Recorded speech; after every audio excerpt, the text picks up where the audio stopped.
بعد از نماز فجر سورہ توبہ کی آخری دو آیات 21 مرتبہ پڑھیں۔ بسم اللہ الرحمن الرحیم لقد جاءکم رسول من انفسکم عزیز علیہ ما عنتم حریص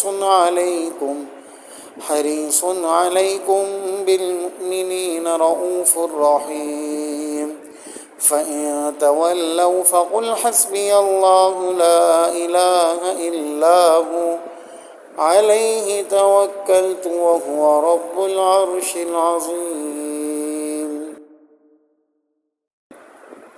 بعد از نماز ظہر سورہ فاتحہ 40 مرتبہ پڑھیں۔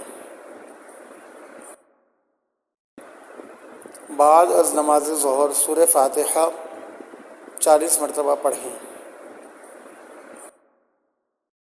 اعوذ باللہ من الشیطان الرجیم بسم اللہ الرحمن الرحیم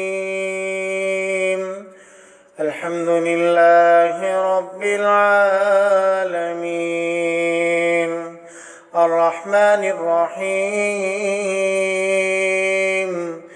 مالک یوم الدین إياك نعبد وإياك نستعين اهدنا الصراط المستقيم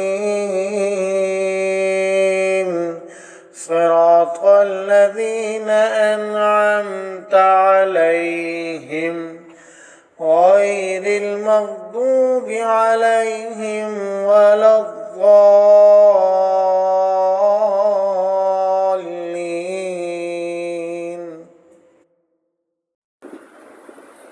بعد از نماز عصر دعائے کرب و نجات 25 مرتبہ پڑھیں۔ لا الہ الا انت سبحانک انی کنت من الظالمین۔ فائدہ: مذکورہ دعا آیت کریمہ حضرت یونس علیہ السلام نے مچھلی کے پیٹ میں پڑھی تو اللہ تعالیٰ نے انہیں نجات عطا فرمائی۔ اس کے بعد سورہ فاتحہ 21 مرتبہ الحمدللہ رب العالمین پڑھیں۔ بعد از نماز عصر دعائے کرب و نجات 25 مرتبہ پڑھیں۔ لا الہ الا انت سبحانک انی کنت من الظالمین۔ فائدہ: مذکورہ دعا آیت کریمہ حضرت یونس علیہ السلام نے مچھلی کے پیٹ میں پڑھی تو اللہ تعالیٰ نے انہیں نجات عطا فرمائی۔ اس کے بعد سورہ فاتحہ 21 مرتبہ الحمدللہ رب العالمین پڑھیں۔ بعد از نماز مغرب پنجم کلمہ استغفار 100 مرتبہ پڑھیں۔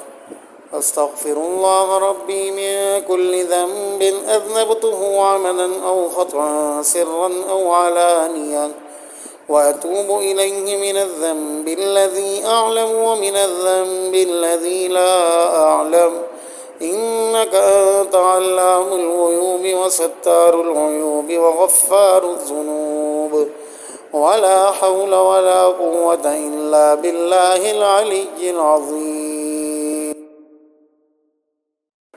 بعد از نماز مغرب پنجم کلمہ استغفار 100 مرتبہ پڑھیں۔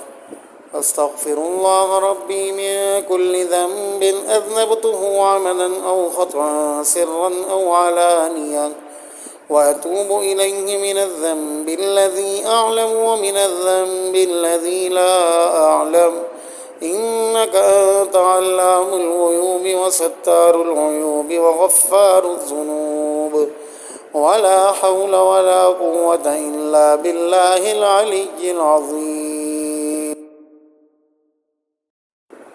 بعد از نماز عشاء 20 رکعت نفل بطور شکرانہ ادا کریں اور 11 مرتبہ سورہ اخلاص پڑھ کر دعا کریں۔ سورہ اخلاص یہ ہے: بسم اللہ الرحمن الرحیم قل هو اللہ احد اللہ الصمد لم یلد ولم یولد ولم یکن له کفوا احد۔